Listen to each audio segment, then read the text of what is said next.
जय श्री राम दोस्तों, मैं रीना चौहान आप सभी का स्वागत करती हूँ लड्डू गोपाल जी का यूट्यूब चैनल एसआर के टिप्स में।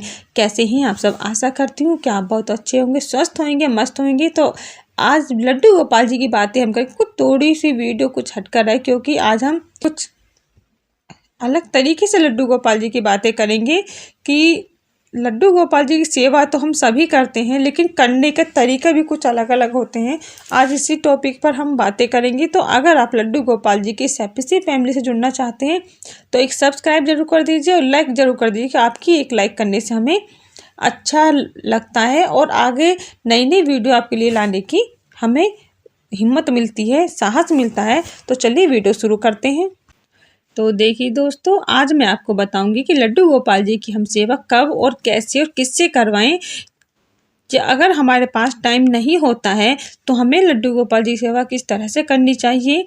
देखिए, कुछ लोग जो होते हैं लड्डू गोपाल जी की सेवा ले लेते हैं, किसी के कहने पर ले लेते हैं, किसी को देखकर ले लेते हैं और मन में थोड़ा भाव आता है और चलो करते हैं कि बिना सोचे समझे, बिना कुछ फैसला किए लड्डू गोपाल जी की सेवा ले लेते हैं। और फिर क्या होता है कि थोड़े दिन सेवा करते हैं और उसके बाद मन भर जाता है और सोचते हैं कि चलो सेवा ही तो करनी है, भगवान ही तो है, मूर्ति ही तो है, करवा लेते हैं। घर में एक दो नौकर होते हैं, उनसे सेवा करवा ली किसी से, या बच्चों से कह दिया कि आप इन्हें नहला दो, इनका भोग लगा दो। बच्चों ने नहला दिया, जैसे भी मन करा नहला दिया। और उसके बाद आई बात भोग लगाने की। भोग लगाने के लिए प्लेट में रोटी रखी, सब्जी रखी है, जो भी मन में आया वो दिया और रख दिया उनके आगे, रख कर चलेगी। उसके बाद यही नहीं पता है कि हमारे बाल गोपाल जी के पास वो भोग की थाली कब तक रखी है, किसने रखी, कैसी खाना उन्हें दिया है, उन्होंने खाया है नहीं खाया है। बस आंखें अपने काम में व्यस्त हैं और कह दिया बच्चों से कि आप उनकी सेवा कर दीजिए, या घर में कोई बड़ा बूढ़ा है उनसे कह दिया, या किसी से भी कह दिया और आप अपनी मस्ती मस्त हो। देखिए, ऐसा आपको बिल्कुल भी नहीं करना चाहिए। ये मैं हर उस भक्त के लिए कह रही हूँ जो लड्डू गोपाल जी की सेवा लेते हैं और लेने के बाद इस चीज़ को भूल जाते हैं कि हमने लड्डू गोपाल जी की सेवा ली है। और सेवा करने वाले घर में बहुत हैं और अपने काम में व्यस्त हो जाते हैं और औरों पर निर्भर हो जाते हैं कि बच्चे कर लेंगे, या सासू माँ कर लेगी, या हमारी बहन कर लेगी, किसी पर भी निर्भर हो जाते हैं। कभी किसी से कह दिया, कभी किसी से कह दिया। तो आप ऐसा बिल्कुल भी ना करें।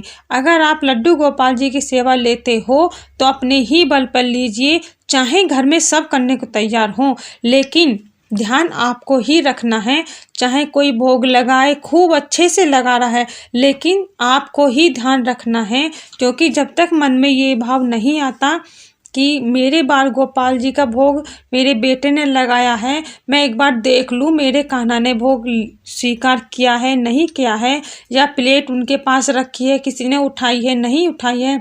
उनकी स्वच्छता का ध्यान भी रखना है, उनकी साफ सफाई का रखना है, उनकी वस्त्रों का भी ध्यान रखना है। क्योंकि देखिए, हम कह तो देते हैं बच्चों से उनकी सेवा करने के लिए, लेकिन हम अगर ध्यान ना दें तो बच्चे ही होते हैं, उनको इतना पता नहीं होता है।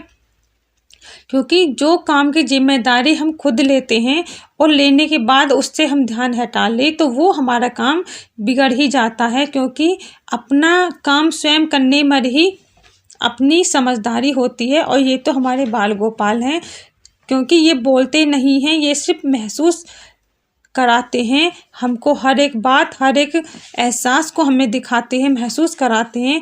अब बात देखिए, जब बहुत व्यक्ति ये कहते हैं कि भाव होते क्या हैं, मन में भाव आते कैसे हैं।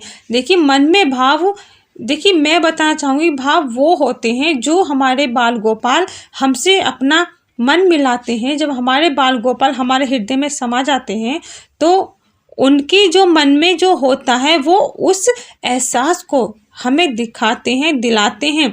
तो वो हमें महसूस होता है, जो एहसास हमें महसूस होता है वही हमारे मन में एक भाव के रूप में उत्पन्न होता है। और हमारे मन में अंदर ही अंदर एक तड़प होने लगती है इस चीज़ की। जो तड़प हमारे मन में होती है तो समझिए वही हमारे लड्डू गोपाल जी के भाव है। वो चाहते हैं कि हम उनके लिए ऐसा करें। देखिए, हम खाना खाते हैं, हमने अपने बाल गोपाल को भोग लगा दिया, बहुत अच्छे से लगा दिया, लेकिन हम जब खाना खाने बैठते हैं, अचानक से हमारे मन में आ जाए कि मैं एक बार बाल गोपाल जी को देख कर आती हूँ। तो देखिए, इसका मतलब ये नहीं है कि हम खुद वहाँ जा रहे हैं, नहीं, इसका मतलब ये होता है कि हमारे बाल गोपाल हमें बुला रहे हैं, उनका मन है हमको देखने का या हमसे कुछ कहने का। तो ये इस तरह के भाव जो मन में आते हैं कि हमारी मर्जी से नहीं आते हैं, हमारे बाल गोपाल के इशारे होते हैं हमसे कुछ कहने के या हमसे कुछ अपनी सेवा करवाने के। तो आप इस बात को बहुत अच्छे से समझ लीजिए, क्योंकि हमारे जो बाल गोपाल होते हैं वो साक्षात सामने नहीं आते हैं। इस कलयुग में भगवान दिखाई नहीं देते हैं, सिर्फ उन्हें महसूस किया जाता है, अपने अंतर आत्माओं से महसूस किया जाता है। और हमारे भगवान जो होते हैं हमको बोलते नहीं या आवाज़ नहीं लगाते, सिर्फ हमारे हृदय में समाते हैं और हमारे हृदय में खुद हमें आवाज़ महसूस होती है हमारे मन में, जो सिर्फ हम सुन सकते हैं, क्योंकि इनकी आवाज़ को वही सुन सकता है जो इनका परम भक्त होगा, जो इनसे जुड़ा होगा, जो इनके हृदय से जुड़ जाता है, जिसके मन में हमारे बाल गोपाल समा जाते हैं, वही इनसे जुड़ते हैं, वही इनकी भावनाओं को समझ पाते हैं। तो ऐसा महसूस अगर आपको होता है तो आप समझ लीजिए कि आपके लड्डू गोपाल जी आपको बुला रहे हैं, या आपसे वो अपनी सेवा लेना चाहते हैं। या जैसे कि आप कहीं बाहर घूमने जाते हो और किसी की भी इच्छा नहीं होती है कि हम बाल गोपाल जी को बाहर घुमाने के लिए ले जाएं, लेकिन कहीं ना कहीं मन में आपको ऐसा लगता है कि नहीं, मैं अपने बाल गोपाल को लेके जाऊं, पता नहीं वो यहाँ कैसे रहेंगे, अकेले उनका मन नहीं लगेगा। तो आप ये मत सोचिए कि आपका मन कह रहा है, नहीं, आपके बाल गोपाल आपसे कह रहे हैं कि मुझे भी लेकर चलो, मेरा यहाँ मन नहीं लगेगा। ठीक है, तो आप इनके इशारों को समझिए और पहचानिए कि आपके बाल गोपाल आपसे बोलते हैं, आपसे कहते हैं, वो अपने मन की बात आपसे कहते हैं, वो आपके साथ खेलना चाहते हैं, वो आपके साथ बातें करना चाहते हैं। देखिए, घर में जब लेडीज़ काम करती हैं, बाल गोपाल की सेवा भी वो करती हैं, और काम करते करते अचानक से मन में आ जाए कि मैं एक बार बाल गोपाल को देख कर आती हूँ कि मेरे लड्डू गोपाल जी ठीक से बैठे हैं, परेशान तो नहीं हो रहे हैं।